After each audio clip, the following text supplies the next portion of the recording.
Estamos aqui para partilhar histórias com vocês. Casos assustadores, macabros, inexplicáveis. Outros nem tanto. Resolvidos ou por resolver. Mas o que todos têm em comum é a sua veracidade. São crimes reais, factos verídicos. Atenção, a realidade não se acomoda à sensibilidade. Ouvintes avisados. Olá, eu sou a Catarina. Hoje sou eu que tenho um gato e se achas que eu sou um bom partido, imagina inteiro. E eu sou o Pedro e tenho duas pernas e pim pam pum tenho uma pistola. Pim pam pum que dispara sola. Pim pam pum tenho um revólver. Pim pam pum que dispara doble. Bem-vindos ao nosso quarto episódio. Nós não vamos estar aqui a enrolar muito, que eu sei que nós gostamos muito de engonhar, ok? Hoje começa o Pedro porque ele tem que continuar o capítulo que nos deixou a meio. Portanto, Sr. Pedro, faz favor, bora lá. No último episódio de Anitta comete um crime. A polícia encontrou o cadáver de David de la Câmara, de 27 anos, no bar gótico de Sabadell. Dispararam-lhe um tiro na parte de trás da cabeça. O David e o seu pai Ramon são os proprietários do bar. O pai Ramon diz que o seu filho tem muitos inimigos e dívidas e apontou o dedo a dois homens, Enrique e Juan. A polícia investiga estes, mas o suspeito principal é o pai da vítima, já que cada vez que declara, muda um pouco a sua versão. Ok, pronto, temos aqui o recap, mais ou menos o que se passou, um recap de 10 segundos de uma coisa que eu demorei 20 minutos a falar, mas dá para perceber porque quem ouviu o capítulo anterior já estava a perceber tudo o que estava a passar aqui, não é mistério. Ok, vamos profundizar um bocadinho. Agora vamos fazer um background check na vida do Ramon, o pai do David e da família em geral, ok? A mãe do David, Carmen, casou-se com o pai do David quando ele tinha 15 anos. Quando ela tinha 15 anos, desculpa, e ele tinha 23. Outros tempos. E começaram logo os problemas. O Ramon estava sempre com um que era seu amigo, que tinha 15 anos também. E sempre estava ali na casa este amigo. E uma noite, a Carmen levantou-se para ir fazer um xixi, para fazer as suas coisas, e dá-se conta que o Ramon não está no quarto. E passa por outro quarto e ouviu e viu coisas. Ok? Exato. Na altura não se falava em homossexualidade e a Carmen nem entendeu ao 100% o que é que estava ali a passar, entendes? A Carmen por esta altura também deu-se conta que estava grávida, do David, neste caso. A Carmen teve o David, mas o casamento já estava super deteriorado, ou seja, o amante do Ramon, que se chamava Josep Maria, não saía dali da casa e a Carmen decidiu ir embora dali. Pegou em 3 coisas do David e nas dela e foi para a casa da mãe dela. Ok? E a princípio foi a mãe dela que lhe disse: o teu marido é maricón. E ela tipo, foi a primeira vez que escutou isso na sua vida. A Carmen, como era filha de uma relação de pais separados, ela sempre fez questão que o David nunca perdesse o contato com o pai, já que ela não teve essa sorte na vida dela. Ok, yeah. A relação entre a Carmen e o Ramon era fluida, como eu já tinha dito anteriormente no episódio anterior. Era bem esta relação. E com 5 anos o David foi viver com o pai. Mas isso só durou um par de anos até que se destapa uma fraude muito grande na imobiliária onde trabalhava o Ramon. Ramon prejudicou a muita gente com este esquema na imobiliária. E o que é que ele fez? Para livrar-se um bocado da coisa, fugiu para o Brasil e teve 4 anos ali. No ano 2023... no ano 2003, que é quando... já estou a avançar. No ano 2003, que é quando acontece o crime, a lista de antecedentes do Ramon já era... longa. Tinha ali um grande currículo já. 3 delitos de fraude, 2 delitos de apropriação indevida e 2 falsificações de documentos. Também se descobre que o Ramon tem muitas dívidas e que está metido em negócios que são pouco claros e que lhe dão muitos problemas. Era um vigarista profissional este senhor. Não há diferença. Não há dúvidas. Exato, não há outra forma de dizer. Ele tinha uma grande capacidade de manipulação e de enganar as pessoas. É inteligente porque tem essa facilidade, né? Exato. E mente muito bem, muito bem. Pronto, voltando ao caso, recordemos que o vizinho do bar, que tinha uma oficina, viu o Ramon a sair do bar às 14h30. Yes. Agora, um outro vizinho diz que às 4 da tarde o Ramon voltou aos arredores do bar para lhe pagar uma dívida a este vizinho. Que este senhor nunca pensou que ele fosse pagar esta dívida. Nunca pensou que ele fosse pagar esta dívida. Jamais, ok? E que viu estranho que ele quisesse pagar a dívida, pronto. Exato. E segundo a investigação da polícia, esta declaração é super correta e é super válida. O Ramon nunca comentou nas suas declarações que esteve pela zona naquele dia depois de sair do bar. No momento do assassinato do David, o Ramon tem um namorado chamado Alberto. O Alberto tem 19 anos e o Ramon tem 51. No comment. Pronto. O coração não tem idade. Os investigadores insistem aos dois que eles têm de estar localizáveis sempre e não podem sair nem de Sabadell nem da zona de Barcelona sem comunicar essa intenção à polícia. Exato. Esta insistência também foi feita ao sobrinho David Primo. Ok? De um momento para o outro, o que é que tu achas? Desaparecem os três. Desconectam os telemóveis todos. Pois claro. Não se consegue localizar esta gente, nem nas casas deles, nem em lado nenhum que eles costumam frequentar. Logo no momento em que a polícia decide prender os três. Pois claro. Que coincidência. Hombre! A polícia descobre que o Ramon e o Alberto estavam em Planchadaro, num apartamento, e vão deter os dois ali. E eles encontram-os ali. Boa. O Ramon, tão tranquilo como sempre. Super tranqui, tipo, não passa nada. O que é que a polícia fez? Meteu-os cada um no seu carro em direção ao Barcelona, para ir à esquadra dos moços, ok? Então, o Ramon ia fazendo perguntas aos polícias, ok? Para ver se sacava a informação. E num momento dado, adormece. Então, os polícias, eu ouvi-los a falarem, eles tinham a sensação que ele fingiu adormecer para ver se eles diziam algo entre eles. Vai ver se os ouvia. Para ele obter Cabrão. informação. Ou seja, que os polícias realmente iam lá na parte da frente do carro rir-se. De tipo, Claro. és mesmo totó. Ou seja, não há outra coisa. Burro. Exato. O sobrinho David já tinha voltado para casa, no Sabadell, e depois dessa festa, de uma festa aí em Planchadaro também, e foi detido também. Prendem também ao Henrique e ao Juan. Lembremos que são estas duas pessoas que o David encontrou lá no bar e que nem eles sabiam quem era o David, nem o David sabia quem Ninguém era ele. conhecia ninguém. Exato, da etnia cigana, pronto. Na vista da polícia foram o Henrique e o Juan que proporcionaram a arma ao Ramon e, portanto, eram colaboradores indiretos da morte do David. Claro, mas é o que eu digo, na vista da polícia. De alguma forma chegaram aí. Exato. Sendo assim, a polícia finalmente aponta a Ramon como autor do crime e aos outros detidos como colaboradores. Mas não há provas conclusivas. Ok? A polícia vai investigar o apartamento do Ramon, com o Ramon presente. Uma investigadora estava a ver os bolsos dos casacos dele e num dos casacos encontra uma bala sem disparar. Então perguntou ao Ramon a quem é que pertenciam os casacos e ele diz que era tudo dele. A polícia mostra a bala ao Ramon, já que os casacos são todos teus, não é? O que é que isto está a fazer no teu casaco? Que merda é esta? Exato. E ele num princípio baixou a cabeça, mas logo a seguir tem uma explicação e diz: sim, agora que eu vejo isso, é uma bala que caiu ali no bar no dia em que os ciganos vieram lá ameaçar-me a mim e ao meu filho. E eu guardei a bala no bolso do casaco. Ele tem um raciocínio muito rápido, mas tipo... não é bom. Mas não. Exato, ok. Muito rápido, mas a desculpa é péssima. Claro. A polícia automaticamente diz: ok, outra mentira do Ramon, junta aí à causa. Mais uma. E descobre também que quem sim tinha negócios com o Henrique e com o Juan não era o David, por droga nenhuma, senão que era o Ramon.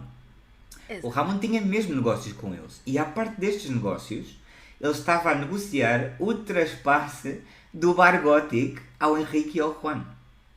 Exato! Sim. Vocês já tinham chegado a essa conclusão antes? Exato, Eu é sei. esta, já, aqui a gente já tinha chegado, eu acho que sim, né, malta? Eu acho que sim. Mas eu prometo não desapontar, ok? Vou continuar. Isto explica então porque é que eles estavam dentro do bar tão tranquilos naquela noite em que se encontraram com o David e com a amiga e que ninguém sabia que era ninguém ali, né? Exato.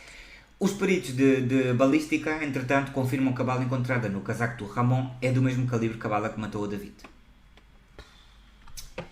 O sobrinho David, quando se viu preso, deu-lhe medo e meteu o rabinho entre as pernas.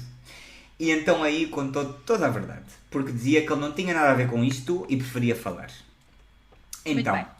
David Sobrinho admite que no dia 27, 12 horas antes de encontrar-se com o cadáver da vítima, fala com o seu tio por telefone e que a conversa era muito estranha.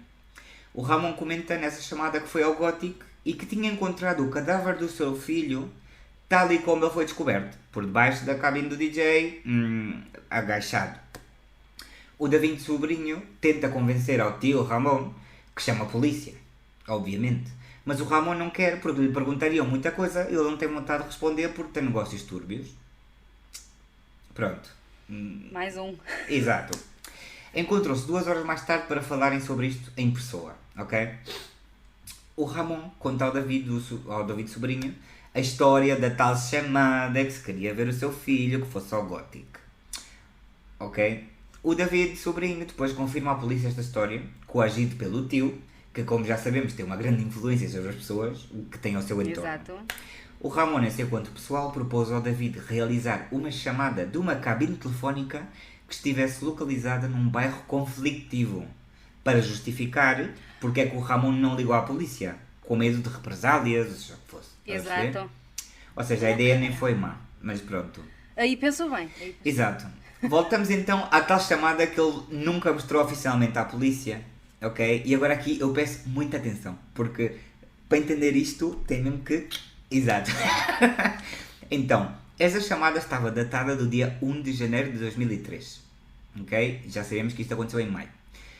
E já sabemos também porque que aconteceu isto. O Ramon tirou a bateria do telemóvel. Naquela altura, isso acontecia com os telemóveis. Tu tiravas a bateria e aquilo, ao não ter quase memória nenhuma, voltava a 1 de janeiro do ano em questão. Sempre. Exato. Lembram-se? Exato, eu lembro-me Lembram-se que disso. isso acontecia? Isso acontecia. Totalmente. Acontecava, Acontecia, mas passava. Que é portunhol. Já vos ensinei a palavra de hoje. Ok. Pronto, aquilo voltava ao dia 1 de janeiro. E a hora que aquilo punha do 1 de janeiro, ou seja, do 00, eram 11 horas e 45 minutos antes, quando o Ramon, ou seja, quando ele faz isto, batem certas horas com a hora da saída do Gótico. Ok? Não é com a hora da morte do David, senão a hora em que ele saiu do Gótico às 4 da tarde. Ok.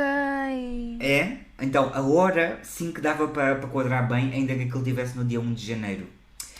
E claro, ele queria apagar o registro das chamadas do telemóvel. Mas Exato. não contou que aquilo, as horas batessem certo. Já está. Tonto. Inteligente, mas tonto. Depois de se encontrarem pessoalmente, o David Sobrinho discutiu e ele foram ao apartamento do David. E o David Sobrinho observa como o tio Ramon leva um saco de plástico e diz que quer tirar aquilo ao lixo para que a polícia não encontrasse aquilo e salvaguardar a reputação do seu filho. O que era aquilo que ele tinha no saco, segundo ele, era o consolador / vibrador e a droga. Que afinal foram encontrados. Pronto, o que ele fez foi levar para dentro, o que ele sacou para fora já era outra coisa. Os investigadores têm a teoria que o que realmente levava no saco era a arma do crime e o telemóvel do David. Exatamente. Pronto. O David Sobrinho explica que realmente o Ramon não tinha as chaves do Gótico. Isso era verdade. Mas que ele... ou seja, o David Sobrinho era quem guardava as chaves pelo tio. Ok? Mas que uma semana antes do crime, o tio pediu-lhe as chaves. E claro, aqui voltamos a falar sobre o Henrique e o Juan. O Ramon estava a trespassar o local a estes dois e até lhes deixou as chaves durante 2 dias a eles, para eles irem para o bar e pronto, né? E brincarem aos bares claro, durante 2 dias. E foi aí quando aconteceu todo o paripé do David à amiga. Ramon diz a David sobrinho que diga à polícia que tinha as chaves sempre e que não lhe tinha dado as chaves.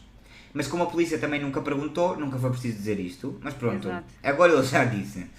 O David sobrinho diz também que foi o tio que instruiu a ele e ao seu namorado Alberto, namorado do Ramon, não do David, que apagassem todos os telemóveis para não haver risco de escutas telefónicas. Claro, e a gente gosta de uma escuta telefónica. O que a gente gosta é de escutas e essas coisas todas. Claro, chegamos ao ponto em que já tínhamos chegado todos no capítulo anterior, mais ou menos. É claro, como a água, que o Ramon matou o próprio filho. Yeah. Pronto. A relação entre o pai e o filho estava difícil nos dias anteriores ao assassinato. O David filho também não tinha uma boa relação no momento, nem com o David primo, nem com o Alberto, namorado do pai dele. Pois, O claro, motivo da ok. discórdia era obviamente o bar. Já está. Negócios. Claro. O David filho queria mudar de vida e o Ramon estava numa posição financeira muito má e por isso estava a tentar trespassar o gótico. O David não estava conforme ao trespasso porque ele era coproprietário e já está. Exato. E isto provavelmente foi o trigger do assassinato. Um mês depois do crime, a polícia põe os 5 detidos à disposição judicial. O juiz decretou que só o Ramon deve ir para a prisão devido à culpabilidade da morte do filho. E agora o que é que tu pensas? Caso cerrado, não? Sim, não? Pois não, ainda não. Oh. O Ramon está em prisão preventiva. Lembremos que ele uma vez fugiu para o Brasil há anos e por isso está em prisão preventiva.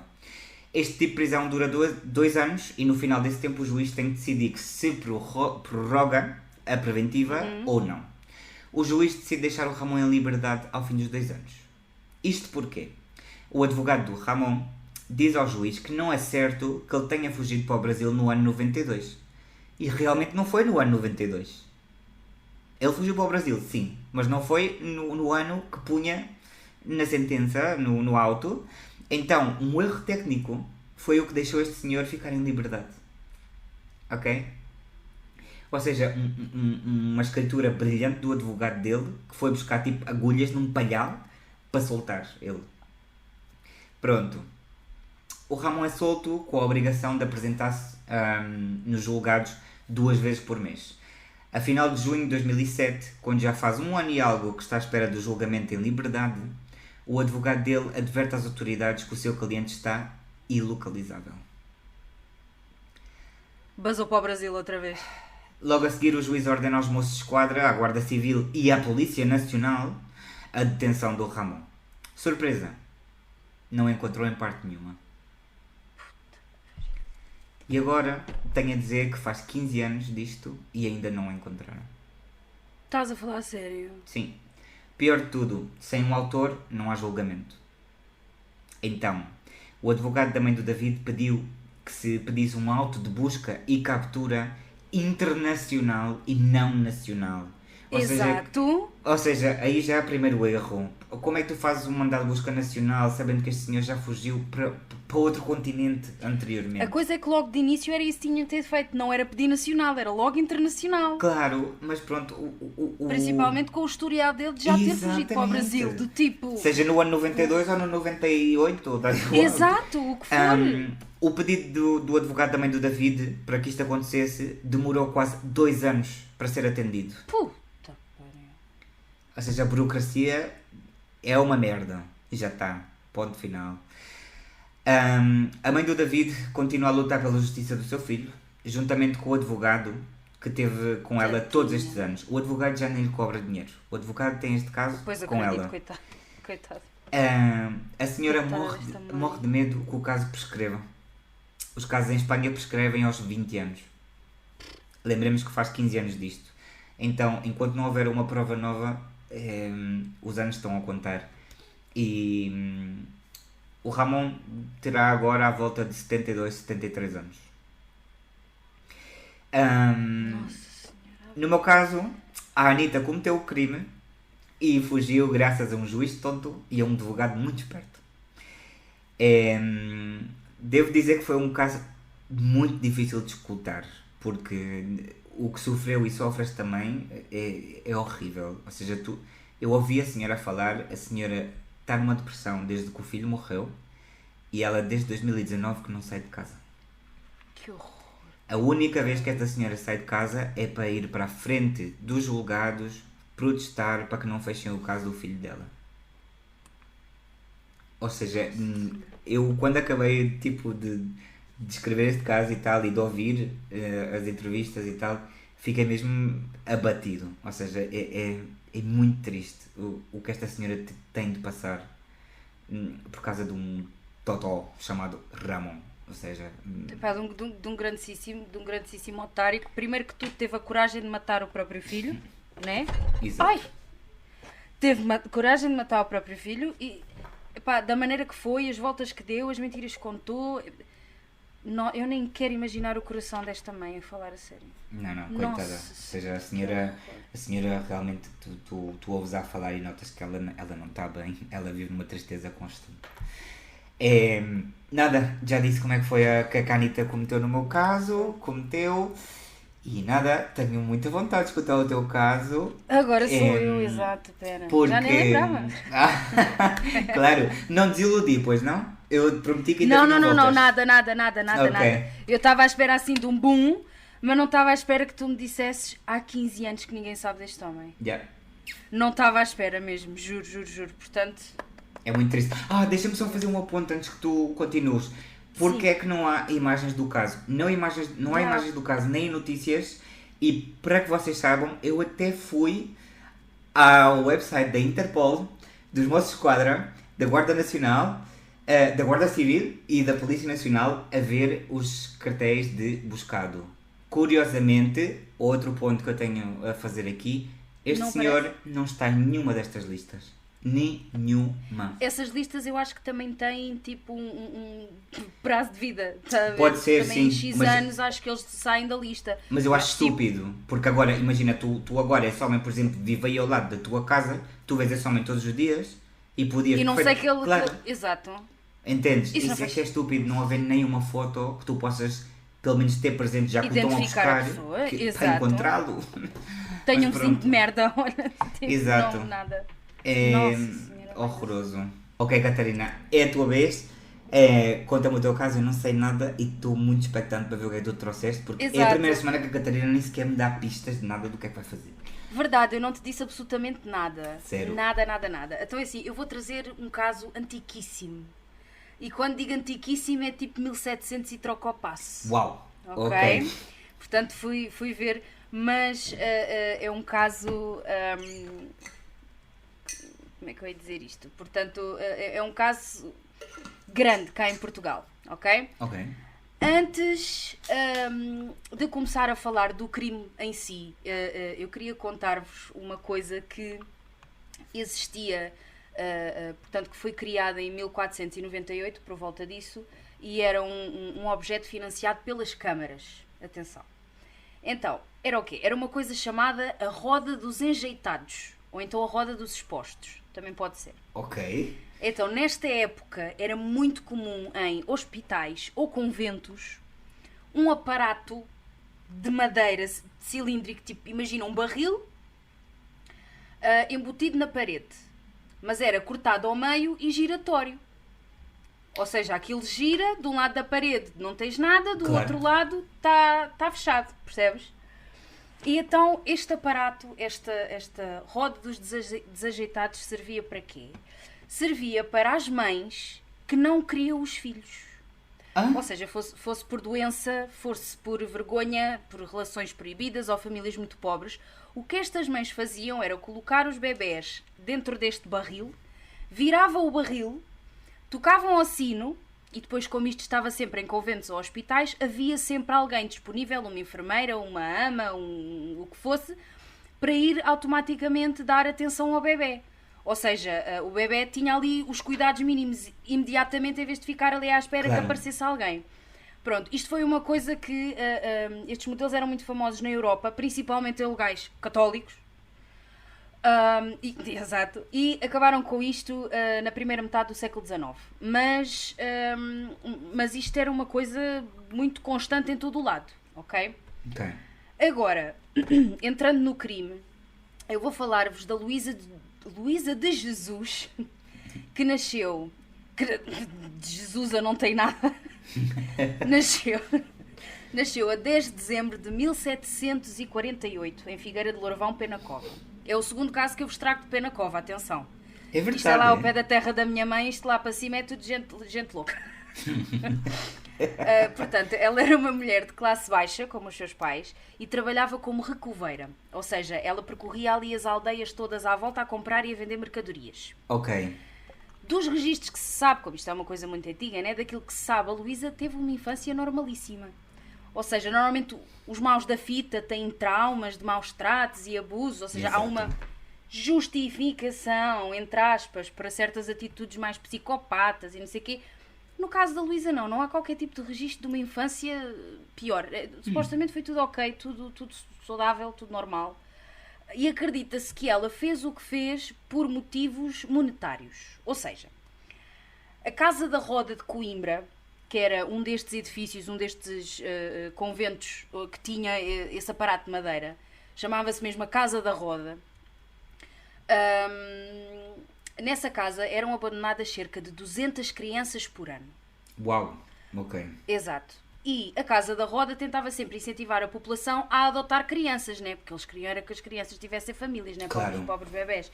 E então, como incentivo para a população adotar, ofereciam 600 reis, que hoje em dia é menos de 5 cêntimos, só para terem uma ideia. Uau. Exato.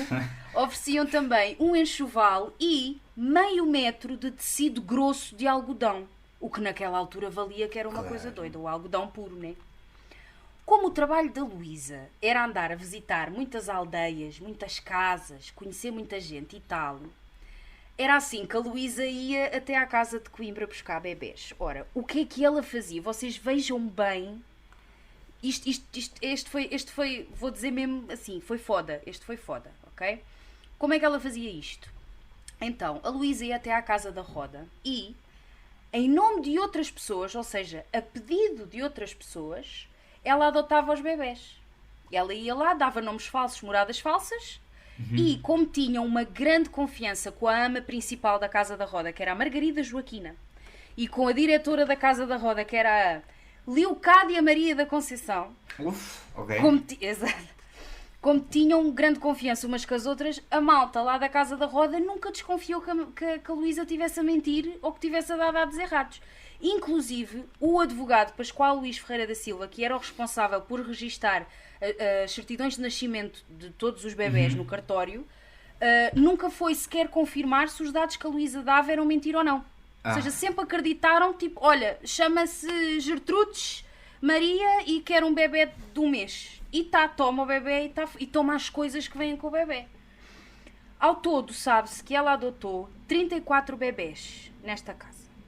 Ou seja, para eles lá para a casa, a senhora Dona Luísa parecia uma Madre Teresa de Calcutá, né? Porque andava ali, pegava o bebé e levava para famílias e não sei o quê. Mas esta mulher era a morte em pessoa. Assim que ela tinha o bebé nos braços e os bens que vinham com o bebé, ela asfixiava os bebés com as próprias mãos. Ela apertava-lhes o pescoço até eles morrerem. Depois seguia em direção ao Monte Arroio, que era ali a uns metros da Casa da Roda, e enterrava os corpos. Muitas vezes chegou a levar os corpos até casa, desmembrava-os, guardava-os em potes e depois guardava os potes ou debaixo da palha ou buracos no chão. Uau. Ok. É pesado, este é pesadão. Porque são bebés e pá, olha. Diz-se que foi no dia 1 de abril de 1772, que uma freira de Monte Arroio, ou seja, onde ela enterrava os corpos, Angélica Maria, tropeçou num cadáver mal enterrado. Agora, imagina bem o que é. Tu estás a andar na rua e tropeças num braço ou num pé de uma criança que está enterrada. Epá, isto... Nossa Senhora, olha. Era extremamente visível que a criança tinha sido estrangulada. Isto levou a várias escavações na área e foram encontrados mais 2 corpos visivelmente estrangulados também. A Luísa foi logo a primeira suspeita, né? Afinal tinha adotado uma catrefada de putos, né? Claro. E, após vários interrogatórios, dia 6 de abril, confessou, com toda a frieza do mundo, sim senhora, matei 3 bebés. Ok, 3 bebés. Ainda nas escavações de Monte Arroio, foram descobertos mais 15 corpos. Uau. Ok? Dia 18 de abril, a Luísa confessou ter matado 7 crianças. Ou seja, foram encontrados 15 corpos, mas ela só confessou 7. Ok. Depois, mais tarde, já confessou 9, mas disse que não foi responsável por mais nenhuma delas. Nisto, eles... Pronto, isto não bate a bota com a perdigota. Eles avançaram com as buscas para a casa da Luísa, onde encontraram mais 18 corpos. Uau. 10 Ou seja, que enterrados. ainda por cima era porca, porque vivia ali no meio dos Yeah. cadáveres, tio. Yeah. 10 estavam enterrados e 8 estavam desmembrados e guardados em potes. Ok? Que asco. 18 mais 15 dá 33. Mas nos registros da Casa da Roda ela adotou 34. Claro. Ou seja, faltava aqui um corpo que nunca se soube onde estava. Ela nunca assumiu onde estava o corpo desta criança, até porque, mesmo tendo sido encontrados 33 corpos, a Luísa só confessou ter matado 28 crianças. Ela não falou dos outros pobres coitados. Bom, mas aquela também já O não que levava. é ridículo. Já não levava um bom track record, né? Porque primeiro 5, depois 7, depois 9, depois já 15. Ou seja, Exato. mais um menos um, carinho. Assim, já que eu vou confessar os Exato. 28, ao menos, olha, confesso já os 33 todos, a pena ia ser a mesma. Obviamente. A pena ia ser a mesma. Ainda para mais naquela altura, a pena ia ser exatamente a mesma. Então, a diretora da casa, a Leocádia Maria da Conceição, e a ama, a Margarida Joaquina, foram presas também por o que hoje em dia se chamaria negligência criminosa, só que acabaram por ser libertadas logo a seguir, porque não havia nada que as ligasse diretamente Claro. aos assassinatos das crianças. Da mesma maneira que o advogado, o Pascoal Luís Ferreira da Silva, também foi preso, mas esse alegou mesmo nas investigações que os dados que fornecidos pela Luísa eram verídicos, apesar de ele nunca sequer os ter ido verificar. Claro. Ou seja, esteve preso ali durante um tempo, mas depois também foi solto porque também nada o ligava diretamente. Ou seja, vê bem a manipulação desta miúda, porque ela era uma miúda, ela tinha 20 e poucos anos. Uf. A pena dela foi dada, ela tinha tipo 22, 23 anos, portanto ela fez isto tipo nos seus inícios de 20, estás a Exato. ver? Ela era muito boa para fazer com que toda a gente acreditasse nela, nunca ninguém desconfiou. Ela enganou muito bem a malta. Dia 1 de julho, a Luísa teve a sua sentença. Os juízes disseram que no nosso país nunca se viu um monstro de coração tão perverso e corrompido.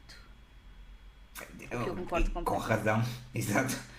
Então, a sentença dela foi percorrer as ruas com uma corda no pescoço e, enquanto fazia o percurso pela rua abaixo, os seus crimes eram lidos em voz alta para atiçar a população. Ou seja, estava toda a gente ali, né, tipo, a picar, né, que é para ficarem... Tipo, muito Game of acendam as Thrones tochas, isso, como diz o Shrek, estás a ver? Pronto, foi queimada com uma tenaz em brasa, amputaram-lhe as mãos, porque ao fazê-la percorrer as ruas, ela tinha uma corda no pescoço e as mãos atadas. Claro. Depois queimaram-na com uma tenaz, amputaram-lhe as mãos, mataram-na no garrote e depois o seu cadáver foi queimado em praça pública. Uau. Ou seja, esta mulher foi completamente excomungada e humilhada até depois de morta, porque foi tudo feito publicamente ali em frente a toda a gente. Exato. E foi bem merecido.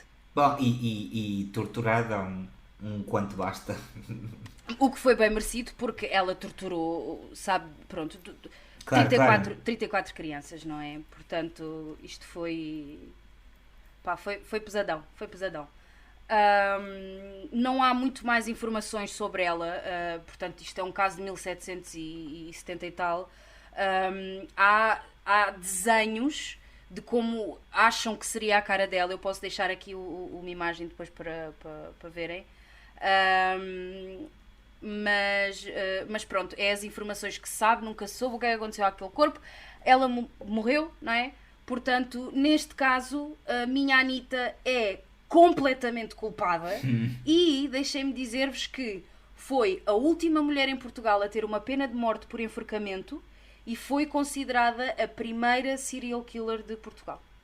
Olé, já, pronto, ok. Primeiro serial killer, uma mulher. Olha uma Primeira coisa serial curiosa. killer de Portugal é uma mulher. Tanto o teu caso como o meu é sobre gente que matou alguém para fazer dinheiro, por causa de dinheiro. Exatamente. Vês? Só para a gente ter uma ideia do que é que o dinheiro faz realmente à cabeça das pessoas, porque dá-nos aqui Totalmente, é? esquece, dá-nos uma volta e é Madre mia. é isso mesmo. Pronto, olha, o meu caso ficou por aqui. Espero que tenhas gostado. Hombre, sim. Eu adoro Foi quando a gente forte. consegue ir buscar coisas destas, tipo lá bem atrás, porque sem dúvida muita investigação do tipo para ter a história completa. E são casos que tipo, hoje se calhar já não eram tão iguais, mas que os motivos continuam a ser os mesmos. Ou seja, gosto bastante deste tipo de casos. Sim. A coisa é essa, porque a gente ao ter estes casos assim muito mais antigos, conseguimos perceber que a mentalidade do ser humano não mudou assim tanto. Não. Porque sem 1700 e não sei quantos, o mais importante deste mundo para toda a gente é sempre o financeiro. Exato, quase sempre. Toda a gente faz tudo por motivos de dinheiro. É bem triste, é super triste. É. Mas pronto, chegámos ao fim do nosso capítulo. Eu espero que esperamos os dois, Claro. que tenham gostado e que continuem a acompanhar-nos sempre, todas as semanas, todas as quintas-feiras. Se ainda não nos seguem, venham seguir-nos no YouTube, no Spotify, no Instagram. Na rua não, por favor, por amor de Deus. Não, medo. E sim, pois já tenho vontade que seja a próxima quinta-feira, não? Eu, sem dúvida que tenho. Nós, claro, obviamente. Yes. Deem muito amor, muito love no nosso podcast e nas redes sociais. Compartilhem muito, que assim seguro, 100% de certeza que Deus tem um lugar para vocês no céu, se vocês fazem isso. Exatamente. Assim, nós temos contrato que se vocês partilharem e fizerem os perlimpimpins todos, como eu costumo dizer, está lá um lugarzinho para vocês, tá? Não se preocupem. Correto. Mas pronto, agora vamos despedir-nos como deve ser. Ahí va. Sea cortés, ande con cuidado, edúquese lo más que pueda, respete para que lo respeten y que Dios nos ampare. He dicho, caso cerrado. Ya. Hasta la próxima quinta-feira. ¡Mua! Besito, gente guapa. Mua, mua, mua, mua. Tempo que passou não volta mais a recordar e num carro te vejo a acenar. Vais partir, vais partir, vais partir, vais partir naquela estrada onde um dia chegaste a sorrir. Vais deixar abandonada. Vais partir, vais partir, vais partir.